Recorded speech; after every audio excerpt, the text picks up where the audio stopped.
함께 읽은 사무엘상 17장 37절 말씀을 중심으로 그럼에도 불구하고 부제로 지극히 절망적인 상황에서도 영원한 희망을 노래하라. 지극히 절망적인 상황에서도 영원한 희망을 노래하라 라고 하는 제목으로 함께 은혜를 나누도록 하겠습니다. 그녀는 길가에 구덩이가 있었다. 자아 발견의 이야기라는 책에 수록한 5개의 짧은 장으로 이루어져 있는 자서전이라는 시를 통해서 자신의 삶을 다음과 같이 노래했습니다. 난 길을 걷고 있었다. 길 한가운데 깊은 구덩이가 있었다. 난 그곳에 빠졌다. 난 어떻게 할 수가 없었다. 그건 내 잘못이 아니었다. 그 구덩이에서 빠져나오는데 오랜 시간이 걸렸다. 저와 여러분은 인생이라는 길을 걷는 동안 이별, 고독, 절망, 실패, 좌절, 불행, 망신, 두려움, 공포, 상실, 비탄, 분열, 불가항력, 침체, 부진, 가난, 도무지 회복되지 않고 오히려 더 악화되어가는 인간관계 등 무수히 많은 구덩이들을 만납니다. 원하지 않았습니다. 결단코 원하지 않았습니다.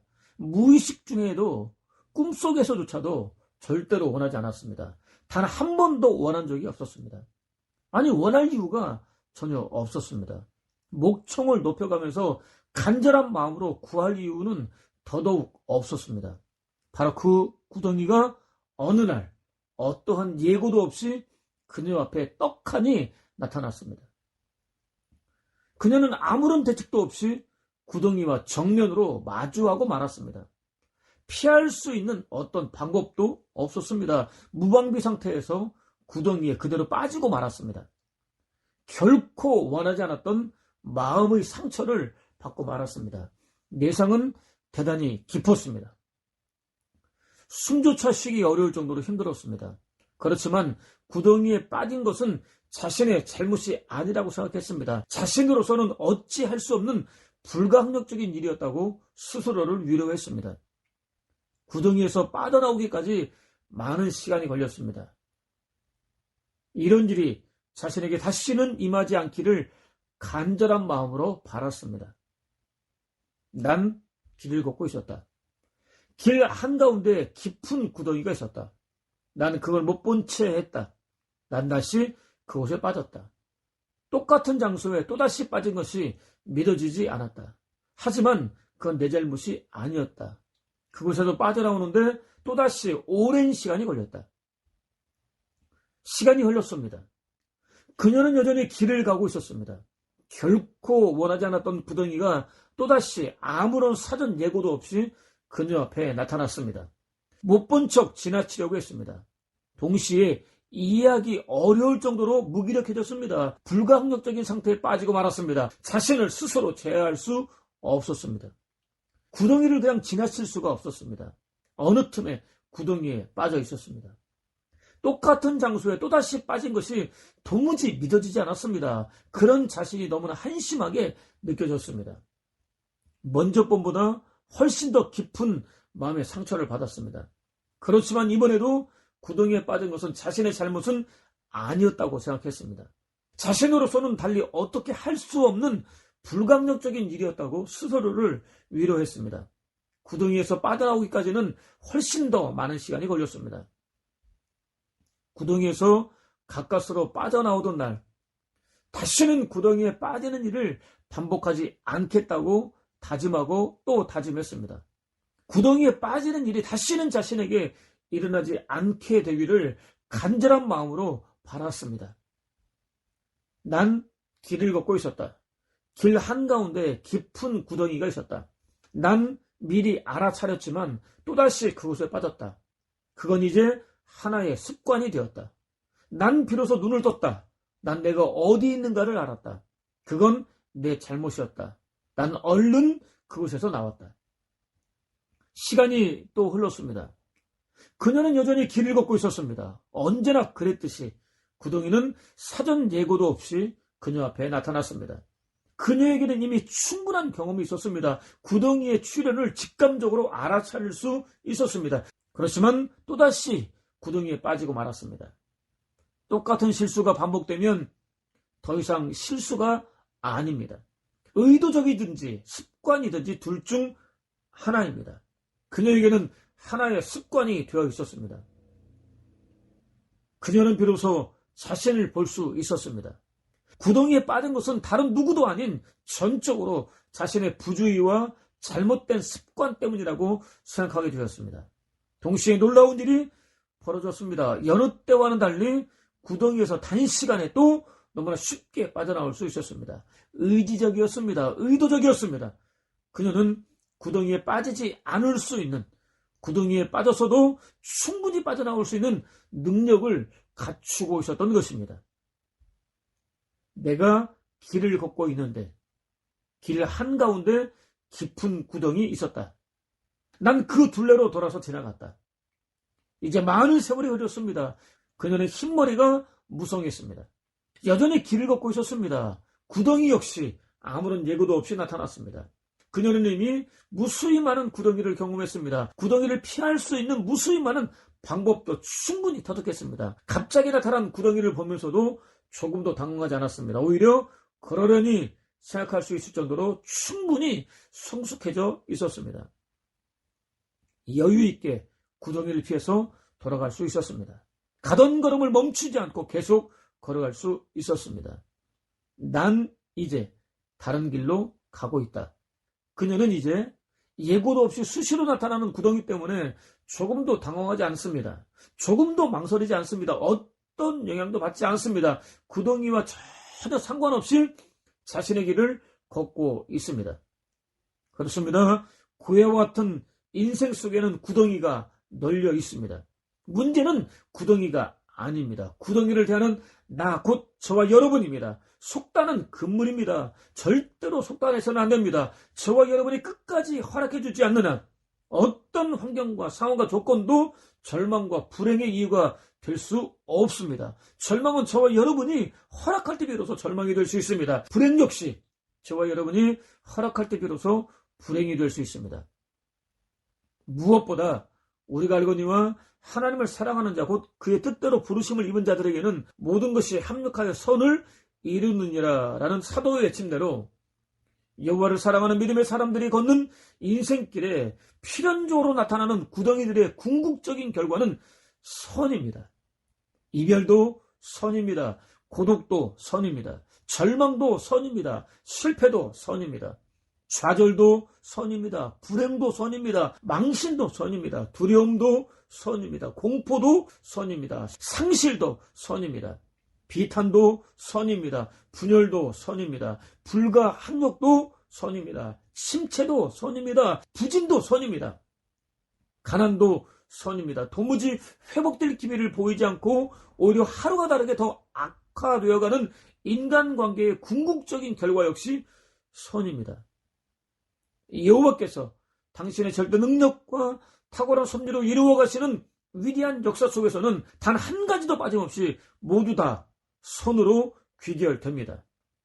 지극히 절망적인 상황 속에 던져진 채 아무렇게나 방치되어 있음에도 불구하고 전혀 개의치 않고 영원한 희망을 노래할 수 있는 이유입니다.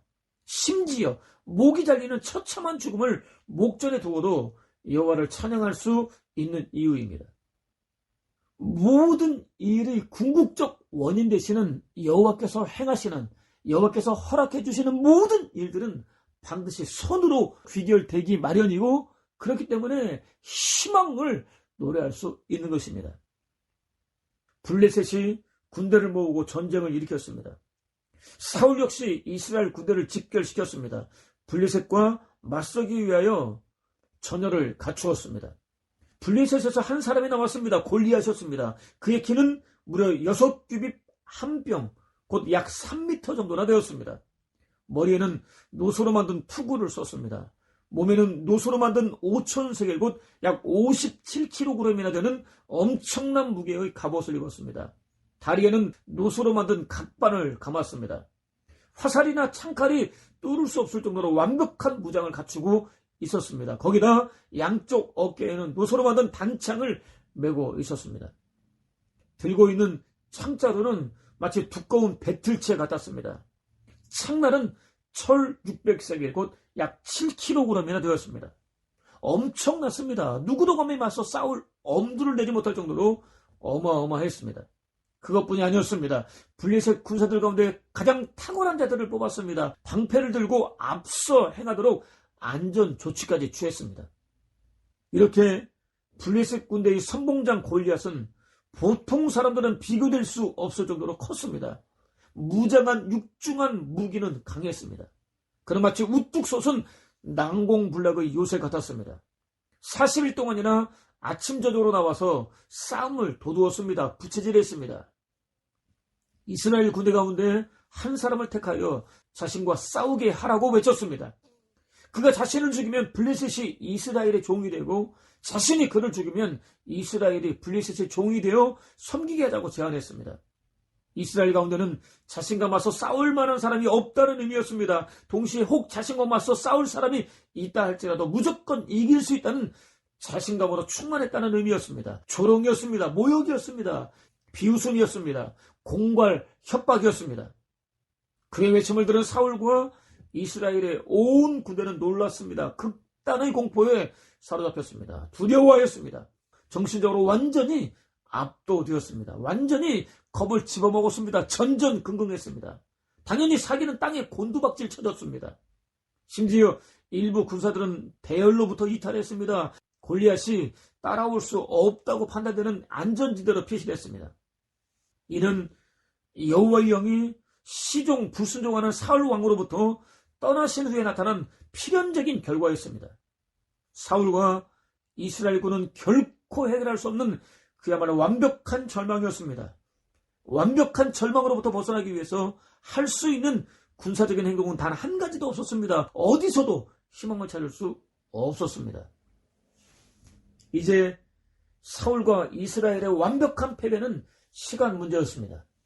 한편 당시 다윗은 사울의 병증이 호전되자 베들레헴의 집으로 들어가서 자신에게 맡겨진 양을 치고 있었습니다. 3명의 형들은 전장에 나가 블레셋과의 전투에 참여하고 있었습니다. 아버지에서는 그들의 안부가 궁금했습니다. 자신에게 맡겨진 양을 치는 일에 최선을 다하고 있었던 막내 아들 다윗을 불렀습니다. 음식을 들려주었습니다. 형들의 건강과 생존 여부와 마음 상태 등에 대해서 자세히 살펴보라고 말했습니다. 자신에게 전해줄 소식이 진짜라는 사실을 증명할 수 있는 서신까지 가져오라고 말했습니다. 전장에 도착한 다윗은 40일째 여전히 사울과 이스라엘 군대를 위협하고 있었던 골리앗이 외치는 소리를 들었습니다. 이스라엘 군대에서는 누구도 맞서 나서지 못하고 있었습니다. 다윗은 일단 가지고 온 짐을 군사들 가운데 한 사람에게 맡겼습니다. 즉시 형들을 찾았습니다. 아버지 이새의 말을 전했습니다. 형들의 안부를 확인했습니다. 골리앗이 외치는 소리는 더욱 크게 들렸습니다. 마음속 깊은 곳으로부터 도무지 참을 수 없는 거룩한 분노가 끓어올랐습니다.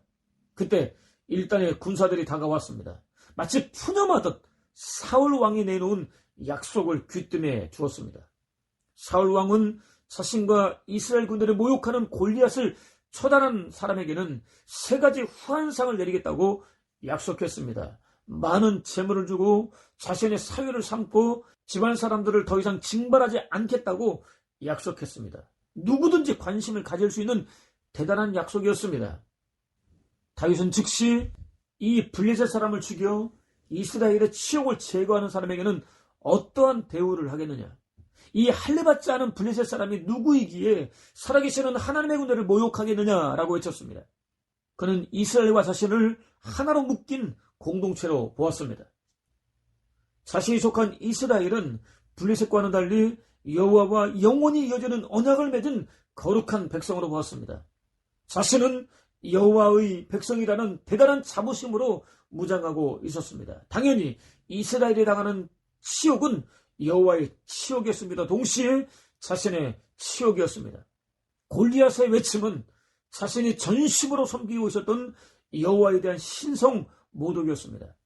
거룩한 분노가 치밀어 올라올 수밖에 없었습니다. 그대로 두고 볼 수 없었습니다. 무엇보다 다윗의 외침에는 여호와께서 자신과 반드시 함께 하실 것이라는 흔들리지 않는 강한 확신이 담겨 있었습니다. 저와 여러분 역시 여호와와 영원한 언약을 맺은 거룩한 공동체입니다. 여호와와 하나입니다.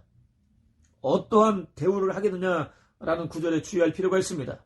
약속한 후한상이 무엇인지 사울에게 직접 확인해 보겠다는 의미라기보다는 무려 40일 동안이나 여호와의 신성을 모독하고 있는 골리앗을 처단하는 일이 무엇보다 시급하다는 의미가 암시되어 있습니다.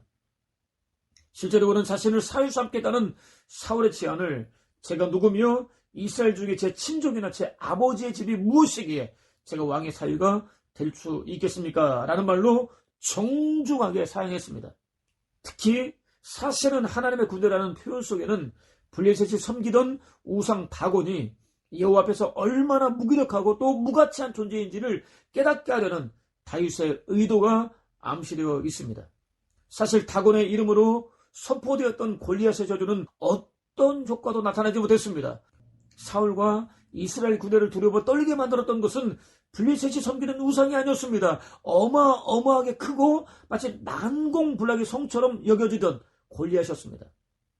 특히 다곤은 여호와의 언약궤 앞에서 너무나도 무기력한 모습을 보였습니다. 고꾸라진 채 얼굴을 땅에 쳐 박았습니다. 다시 세워두었을 때도 마찬가지였습니다. 이번에는 몸통만 성한 채로 남아 있었습니다. 부러진 목과 동강난 두 손은 문지방 곁에서 구르고 있었습니다. 그야말로 완전한 항복이었습니다. 거룩한 분노와 함께 쏟아진 다윗의 외침은 극도로 침체되어 있었던 사울과 이스라엘 군대를 깨우는 각성자력에 충분했습니다. 물론 성경은 네가 무엇을 위해서 내려왔느냐? 들판에 있는 몇 마리 되지도 않는 양새끼들은 누구에게 맡기고 왔느냐? 이 건방지고 못된 놈아, 네가 싸움을 구경하기 위해서 왔다는 것을 모를 줄 아느냐라고 증거합니다. 다윗이 군사들과 나누는 대화를 우연히 듣게 된 맏형은 분노했습니다.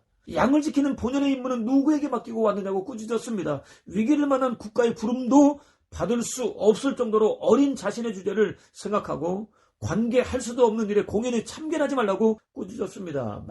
많은 사람들이 피를 흘리고 있고 때로는 처참하게 죽을 수도 있는 전쟁터를 어떻게 한낱 구경거리 정도로 여길 수 있느냐며 꾸짖었습니다. 다윗의 거룩한 분노와 끓어오르는 열정을 이기적인 교만과 사악함 정도로 왜곡했습니다. 평가절하했습니다. 지극히 편협하고 부당한 처사였습니다. 지극히 이기적이고 세속적인 분노였습니다.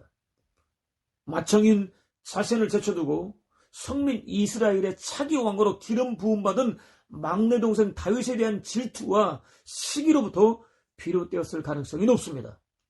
다윗이 아니라 그가 교만하고 완악한 심성의 소유자였다는 사실을 확인할 수 있습니다. 아무튼 맏형의 반응은 다윗을 충분히 흔들어 놓을 수 있었습니다. 내적으로 충분히 갈등할 수도 있었습니다. 그럼에도 불구하고 다윗은 담대했습니다. 당당했습니다. 진취적이었습니다. 형에게 그저 물어본 것뿐, 제가 지금 무엇을 했다고 그러세요? 또 물어볼 이유가 왜 없겠어요? 라고 반문했습니다.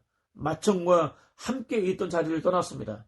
다른 군사들에게도 같은 질문을 해보았습니다. 여전히 사울왕과 이스라엘 군대가 당하고 있는 절망적인 상황에 대한 관심을 드러냈습니다. 전과 같은 대답을 들었습니다.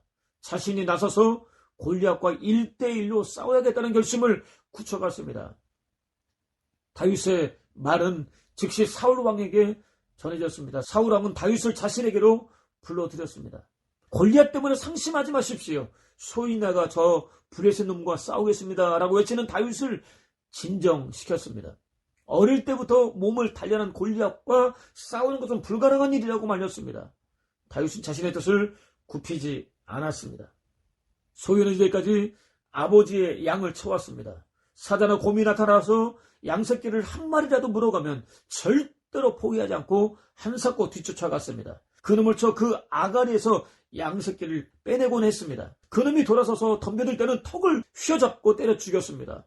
소유는 이렇게 사자도 죽이고 곰도 죽였습니다. 저 블레셋의 오랑캐놈도 그렇게 해치우고 했습니다. 살아계신 하나님께서 거느리는 군대에게 치욕거리를 퍼붓는 저놈을 어찌 그냥 내버려둘 수 있겠습니까? 라고 주장했습니다. 자신에게 전투 경험은 없지만 전투 능력은 충분히 갖추고 있으며 경험을 통해서 확인까지 해왔다고 강력하게 호소했습니다. 계속해서 여호와께서 나를 사자의 발톱과 곰의 발톱에서 건져내셨은즉 나를 이 블레셋 사람의 손에서도 건져내시리라 라고 외쳤습니다. 다윗이 골리앗에 대한 도전 의사를 드러낸 것은 일시적인 흥분 때문이 아니었습니다. 충동으로 인한 만용 때문도 아니었습니다. 충분한 경험을 통한 확실한 검증에 근거를 두고 있었습니다. 무엇보다 여호와께서 자신과 함께 하실 것이라는 흔들리지 않는 믿음의 근거를 두고 있었습니다. 자신으로 하여금 곰과 사자를 물리치도록 역사해 주신 여호와께서 당신과 당신이 사랑하는 백성들을 비웃고 조롱하며 능멸하는 골리앗을 거꾸로 들이도록 역사해 주실 것이라는 확신에 근거를 두고 있었습니다. 그러니까 그런 누구도 감히 나서지 못하는 절대 절망의 상황에서 내일의 희망을 창조해 주실 여호와에 대한 흔들리지 않는 확신에 근거해서 생사가 걸린 전투에 결연히 자원할 수 있었던 것입니다. 사실 골리앗과의 1대1 전투는 너무나 중요했습니다. 전쟁 전체의 승패를 판가름짓는 결투였습니다. 승패 여부에 따라서 이스라엘의 장래가 결정되었습니다. 이스라엘이 블레셋의 압제와 위협으로부터 자유하느냐 아니면 또다시 이스라엘이 블레셋의 속국으로 전락하고 마느냐가 결정되었습니다. 그야말로 역사적인 기로에선 한판 승부였습니다. 사울 왕이 무려 40일 동안이나 골리앗으로부터 온갖 조롱과 비웃음과 모욕을 감수하면서도 선뜻 도전자를 내보내지 못한 채 전전긍긍할 수밖에 없었던 이유였습니다. 다윗의 자원이 반가우면서도 쉽게 받아들일 수 없었던 이유였습니다. 그렇지만 다윗의 설득은 대단히 논리적이었습니다. 거룩한 열정과 흔들리지 않는 확고한 신앙까지 느껴졌습니다. 크게 감동을 받았습니다. 마침내 골리앗과의 1대1 전투를 허락해 주었습니다. 여호와께서 너와 함께 하시기를 빈다 라고 기원했습니다. 간절한 마음으로 승리하기를 기원했습니다. 결과는 저와 여러분이 알고 있는 그대로입니다. 마치 난공불락의 성 같았던 육촉장소 골리앗은 어이없이 고꾸라졌습니다. 전쟁은 이스라엘의 대역전 승리로 끝이 났습니다. 더할 나위 없이 좋은 환경과 상황과 조건이 아니라 여호와에 대한 흔들리지 않는 믿음과 확신이 이끌어낸 승리였습니다. 사울 왕과 이스라엘 군사들의 마음에 짙게 드리워져 있던 절대 절망은 흔적도 남기지 않고 완전히 사라졌습니다. 어디에서도 찾아볼 수 없었던 희망은 넘치도록 충만해졌습니다. 예수 그리스도 안에서 여호와의 거룩한 자녀로 거듭난 저와 여러분을 위해서 예비되어 있는 내일 곧 미래 역시 희망으로 충만하게 채워져 있습니다. 오늘 처해 있는 상황이 아무리 어렵고 절망적이라 할지라도 반드시 무조건 값없이 선물로 주어지게 되어 있습니다. 여호와께서는 위로하라. 내 백성을 위로하라. 예루살렘 시민에게 다정스레 알리라. 이제 복역 기간이 끝났다고. 그만하면 벌을 받을 만큼 받았다고. 여호와의 손에서 죄벌을 곱절이나 받았다고 외쳐라 라고 선포하셨습니다. 나라를 빼앗기고 나를 강탈당하고 권리까지 박탈당한 채 어디서도 희망을 찾을 수 없는 극한 절망과 불안과 두려움 속에서 몸부림치고 있었던 당신 백성들이 회복될 때가 되었다고 선포하셨습니다. 희망으로 가득 채워진 내일이 준비되어 있다고 선포하셨습니다. 당신 백성들의 마음속 깊이 충분히 닿을 수 있도록 다정스럽게 알려주라고 명령하셨습니다. 여호와께서 징계하시는 궁극적인 목적이 완벽한 파멸이 아니라 오히려 완전한 회복이라는 사실을 확인할 수 있습니다. 칠흑같이 어두운 지극히 절망적인 상황 속에서도 영원한 내일의 희망을 노래할 수 있는 이유입니다. 예수 그리스도께서는 저와 여러분의 죄악을 너무나도 잘 알고 계십니다. 그럼에도 불구하고 저와 여러분을 세상 그 누구보다 사랑하십니다. 저와 여러분을 희망이 가득 찬 새하늘로, 새 땅으로, 새 예루살렘으로, 시온으로, 하나님 나라로 재창조해 주셨습니다. 그는 예수 그리스도를 전하는 과정에서 한 아들을 잃었습니다. 아내는 정신병에 걸렸습니다. 7년 동안이나 쉬지 않고 자신의 힘과 능력과 시간 등을 남김없이 다 쏟아부으며 복음을 전했지만 단 한 명의 영혼도 얻지 못했습니다. 그럼에도 불구하고 여호와께서 그를 결코 포기하지 않으셨습니다. 그를 통해서 쉬지 않고 일하셨습니다. 그를 통해서 최선을 다하셨습니다. 그를 누구나 다 인정하는 현대 선교의 아버지로 거듭나게 하셨습니다. 지난 화요일 신실한 하나님의 종을 원래 고향이었던 하늘로 환송하기 위해서 서울을 다녀왔습니다. 선교사는 오랜 기간 동안 지병으로 고생했습니다. 항암 치료를 받으며 힘들어할 때마다 너무나 안쓰러웠습니다. 그럼에도 불구하고 언제나 밝고 환한 웃음을 잃지 않았습니다. 더 이상 살 소망이 없어졌을 때 포기하고 주저앉아 있지 않았습니다. 자신에게 남아있던 마지막 열정을 불태우기 위해서 선교지로 떠났습니다. 허물과 죄로 죽은 영혼들의 구령에 대한 열정을 불태웠습니다. 장례 절차가 진행되는 동안 남녀노소 가리지 않고 무수히 많은 사람들이 끊이지 않고 찾아주었습니다. 비록 육신의 이별은 너무나도 아쉽고 슬프지만 영원히 보장된 내일을 향해 첫걸음을 떼는 선교사의 천국 입성을 진심으로 기뻐하며 축복해 주었습니다. 영원히 보장되어 있는 내일의 희망 때문에 위로받을 수 있었습니다. 욥은 10명이나 되는 생떼 같은 자식들을 한꺼번에 잃었습니다. 소유를 송두리째 잃었습니다. 종들을 하나도 남기지 않고 모두 다 잃었습니다. 아내를 잃었습니다. 건강마저 잃었습니다. 자신을 의지하며 도움을 구했었고 도움을 받았던 사람들도 잃었습니다. 설상가상 가장 절실했던 친구들마저도 욥을 외면했습니다. 지배할 정도로 정죄했습니다. 하나같이 모든 일들의 궁극적 원인 되시는 여호와께서 허락하신 일이었습니다. 도무지 씻어내기 어려운 내상을 입고 말았습니다. 그때 그는 벌거벗고 세상에 태어난 몸 알몸으로 돌아가리라. 여호와께서 주셨던 것 여호와께서 도로 가져가시니 다만 여호와의 이름을 찬양할지어다라고 고백했습니다. 도무지 이해할 수 없고 받아들이기 어려운 일을 당하면서도 입술로 원망하지 않았습니다. 여호와께 범죄하지 않았습니다. 그는 또 하나님은 내가 가는 길 또는 가야 할 길을 다 알고 계신다. 그가 나를 단련하신 후에는 내가 정금처럼 깨끗할 것이다 라고 고백했습니다. 여호와께서 자신이 걸어가야 할 길을 아신다고 고백했습니다. 여호와께서 단련하신 후에는 뜨겁게 타오르는 풀무불에 담금질된 정금처럼 깨끗하고 순결하며 거룩하게 구별될 것이라고 고백했습니다. 오늘의 절망은 내일의 희망을 창조하기 위해서 존재한다고 고백했습니다. 가진 모든 것을 하나도 남김없이 모두 다 잃어버린 후에도 내일 주어지게 될 희망을 바라보았습니다. 내일의 희망을 노래했습니다. 무엇보다 그는 자신의 모든 소유와 함께 탈취당하듯 땅에 떨어졌던 명예가 완전히 회복되기를 꿈꾸었습니다. 여호와의 때가 되었을 때 마침내 그대로 이루어졌습니다. 오늘이 제 아무리 어렵고 힘겨울지라도 기꺼이 살아낼 수 있는 은혜를 구하십시오. 오늘 당하고 있는 절망은 비교할 수 없을 정도로 큰 희망을 주시는 여호와 한 분만 온전히 바라보고 믿고 의지할 수 있는 은혜를 구하십시오. 그것을 통해서 죽을 만큼 힘든 오늘을 얼마든지 참고 견디며 살아낼 수 있을 뿐 아니라 마침내 때가 되었을 때 선물로 준비되어 있는 영원한 희망까지 받아들이는 복된 저와 여러분 되시기를 주님의 이름으로 축원을 드립니다.